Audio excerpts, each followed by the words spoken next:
Oke, baik. Selamat pagi, selamat siang, selamat sore, selamat malam. Assalamualaikum warahmatullahi wabarakatuh.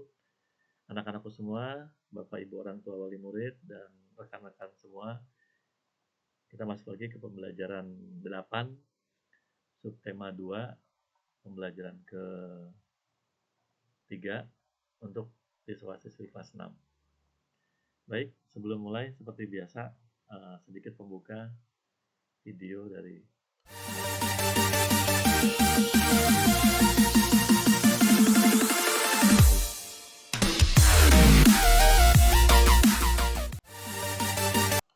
ya, tadi seperti itu video dari anak. Kemudian kita masuk ke pembahasan yang melanjutkan yang kemarin, karena yang kemarin masih ada yang belum selesai. Kita masuk ke pembelajaran ke-3. Silahkan dilihat di sini. Anak-anakku sekalian, Bapak Ibu wali murid serta rekan-rekan. Kita diminta mengingat kembali sedikit, minggu yang lalu sudah kita bahas tentang ASEAN, kemudian ada Singapura yang sudah kita bahas sedikit. Nah, sekarang masuk ke pembahasan tentang kondisi keadaan sosial budaya di Singapura yang disajikan di buku siswa halaman 71. Sama nggak dengan Indonesia? Di mana persamaannya, di mana perbedaannya? Silahkan dibaca di halaman 71 buku siswa. Yang mau disampaikan yang kedua adalah kita masuk, untuk selanjutnya adalah kita masuk ke mencari tahu tentang analisis informasi dari infografis berikut ini. Apa tuh Pak infografis? Ya, kita lihat saja.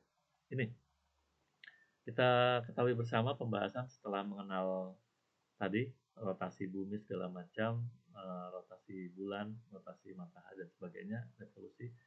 Kita perlu mengenal bumi kita. Bumi kita ini sekarang mengalami apa namanya ya, perusakan. Maka muncullah nama konservasi alam. Apa Pak manfaatnya? Kita lihat dari infografis ini kita bisa pahami. Ini ada konservasi alam, apa manfaatnya? Yang pertama adalah melindungi kekayaan, kemudian melindungi spesies juga, flora dan fauna, menjaga kualitas, mencegah kerusakan, dan menghindari bencana, menghadirkan kehidupan yang lebih baik, menyelaraskan kehidupan manusia dan lingkungan, dan memanfaatkan lingkungan dengan baik dan bijaksana. Ini manfaat konservasi alam. Tapi jangan lupa juga bahwa konservasi alam ini berhubungan juga dengan hal yang lain. Lanjutnya yang kedua, konservasi alam menjadi sebuah hal yang menarik, menjadi hal yang wajib dikembangkan karena menyangkut sampah. Kita ketahui bersama di Depok sama Jakarta tuh sampahnya memang jadi kendala. Walaupun di Depok nggak sebanyak Jakarta ya, tetapi minimal dengan infografis yang Bapak tampilkan ini kita bisa paham. Mohon maaf, tapi ini kayaknya nggak kelihatan ya, kurang besar ya. Kita coba lihat di ini deh. Kita lihat di buku infografisnya ini. Nah ini ada sampah Jakarta yang dibahas oleh di buku kita ya, buku siswa ada. Bapak sedikit bahas ini. Sampah Jakarta, setiap hari sampah yang kita produksi adalah sejumlah ini nih, di Jakarta nih, wilayah Jakarta. Depok mungkin tidak berbeda jauh.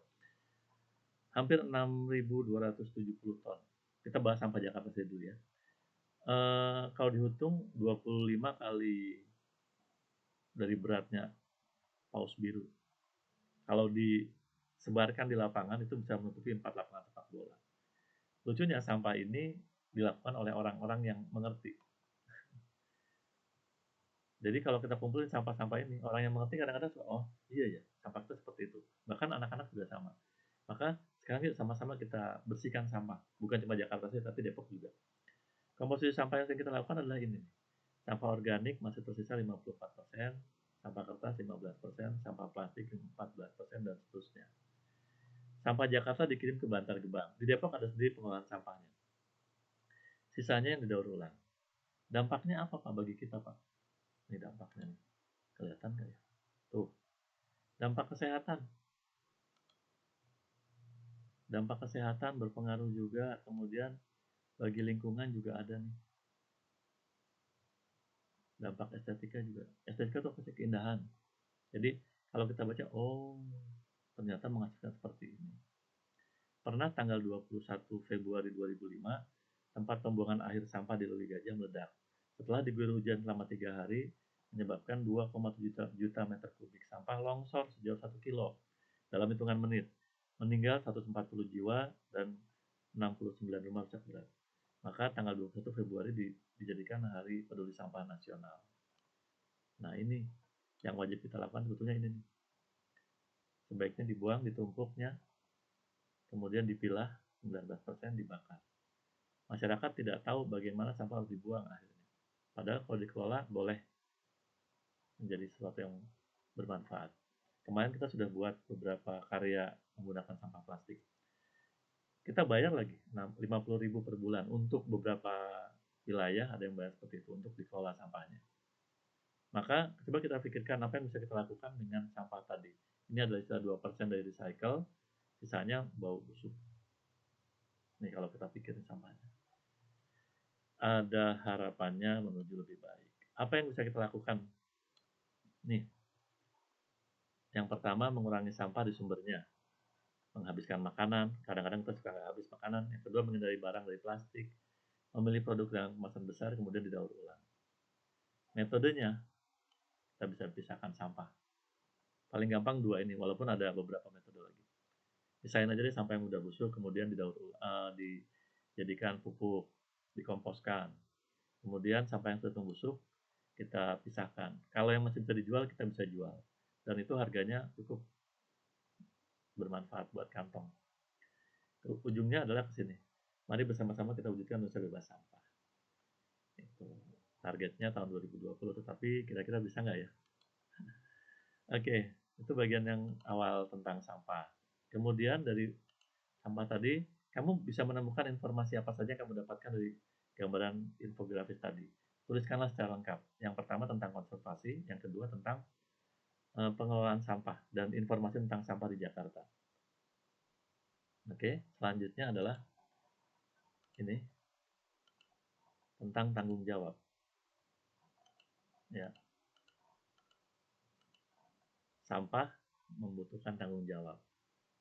Apa tuh tanggung jawab, Pak? Silahkan dibaca. Tanggung jawab seperti ini. Tanggung jawab adalah segala sesuatu yang harus dilakukan atau dilaksanakan dengan sepenuh hati.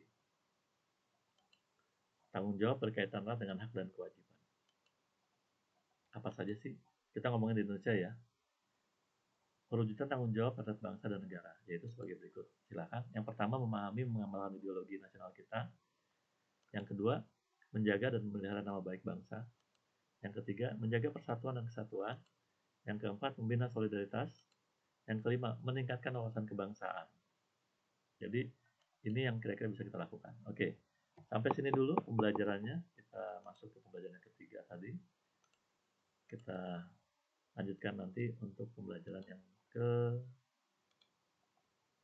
keempat ya. Jadi tadi pembelajaran tadi semoga bermanfaat, bisa digunakan. Tugas-tugasnya sesuai yang di buku tadi silahkan dibuat, diserahkan kepada gurunya masing-masing. Bagi murid Bapak silahkan kepada Bapak. Semoga bermanfaat, tetap semangat, jangan lupa jaga jarak, cuci tangan, pakai masker. Selamat. Assalamualaikum warahmatullahi wabarakatuh.